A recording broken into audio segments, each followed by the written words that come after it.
Hello दोस्तों, स्वागत है आपका आपके अपने YouTube चैनल वाले फॉर एजुकेशन में।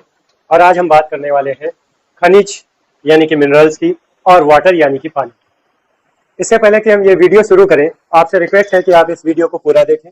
जब आप इस वीडियो को पूरा देखेंगे तो आपको खनिज और जल के बारे में पूरी जानकारी मिलेगी। आइए शुरू करते हैं इस वीडियो। हमारे शरीर के लिए, जैसे कि पिछले वीडियो में हमने बहुत सारी चीजों को पढ़ा, वो इम्पोर्टेंट है, उसी तरह से मिनरल्स और वाटर भी बहुत इंपॉर्टेंट है। अगर हम बेसिकली बात करें तो वाटर क्या है? हमारे शरीर का आधार है। क्यों? क्योंकि अगर हम ज्यादातर जीवों के शरीर को देखेंगे, जो लिविंग थिंग्स है, तो 45 से 80% तक उनमें पानी पाया जाता है। जैसे अगर हम बात करें अपनी, तो हमारे शरीर का लगभग 70% जो पार्ट है वो पानी होता है। ठीक, इसके अलावा अगर हम बात करें तो किसी भी जीवधारी की उत्पत्ति कैसे होती है? जीव द्रव्य से, यानी कि प्रोटोप्लाज्म से। कैसे? प्रोटोप्लाज्म से। और प्रोटोप्लाज्म के लिए जल का होना आवश्यक है। तो इस तरह से अगर हम कहें, अगर जल नहीं होगा तो किसी जीवधारी की उत्पत्ति नहीं हो सकती।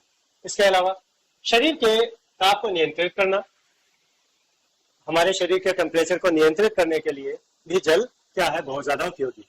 साथ ही साथ ये हमारे शरीर में स्थानांतरण, ट्रांसपोर्टेशन का काम भी करता है।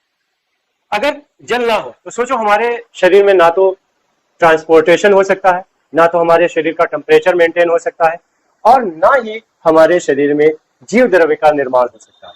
तो जल के बगैर एक जीव के अस्तित्व की तो परिकल्पना ही नहीं की जा सकती। हम सोच भी नहीं सकते कि एक जीव वहां पर उपलब्ध हो सकता है जल के बगैर। दूसरा मेन पार्ट है जो है वो मिनरल्स है, यानी कि खनिज।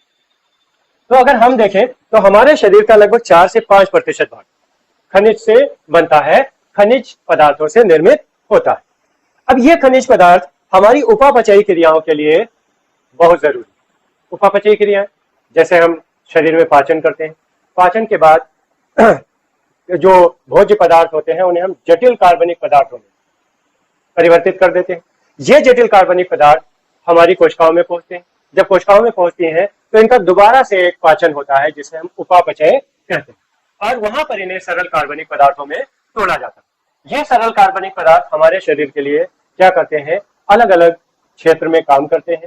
कोई वृद्धि में, कोई जैविक क्रियाओं को चलाने में, कोई अंगों को स्वस्थ रखने में, ये सब कुछ प्रोसेस में चलता रहता है। इसके अलावा अगर हम देखें तो हमारे शरीर के बहुत सारे जो अंग हैं उनके निर्माण में, यहाँ तक कि बहुत सारे हार्मोन के स्त्रावरण में भी, यानी कि हार्मोन के रिलीजिंग में भी क्या होता है? इनकी कुछ ना कुछ भूमिका होती है। अब हम कुछ मिनरल्स की बात करते हैं और उनको जनरली हम समझने की कोशिश करते हैं कि वो हमारे शरीर में या डेली लाइफ में किस तरह से इंपॉर्टेंट है। सबसे पहला है कैल्शियम। आजकल अगर आप देखेंगे टूथपेस्ट के जितने भी आप एड देखते हैं तो उसमें आपको ज्यादातर टूथपेस्ट जो होते हैं उनमें ये बताया जाता है कि कैल्शियम आपके दांतों को मजबूत करता है। तो जितने भी आजकल दांत से रिलेटेड मंजन के आपको मिलते हैं या पेस्ट के जो एड मिलते हैं उनमें कैल्शियम का प्रचार जोर शोर से किया जाता है। और ऐसा इसलिए क्योंकि हमारे दांतों के लिए कैल्शियम क्या है? बहुत ज्यादा इंपॉर्टेंट है। दूसरा हिस्सा है आयरन, यानी कि लोहा। आयरन क्या है? हमारे शरीर में हीमोग्लोबिन का जो निर्माण है वो इस आयरन की वजह से होता है। और आयरन का स्रोत क्या है? आयरन का स्रोत मकाई, जिसे हम पॉपकॉर्न बना के खाते हैं, पालक, अन्य सब्जियां और दूसरे अन्य स्रोत भी है। इसी तरह से हमारे शरीर में क्या होता है? आयोडीन। आयोडीन एक क्या है? खनिज है, मिनरल है, जो इंपॉर्टेंट है।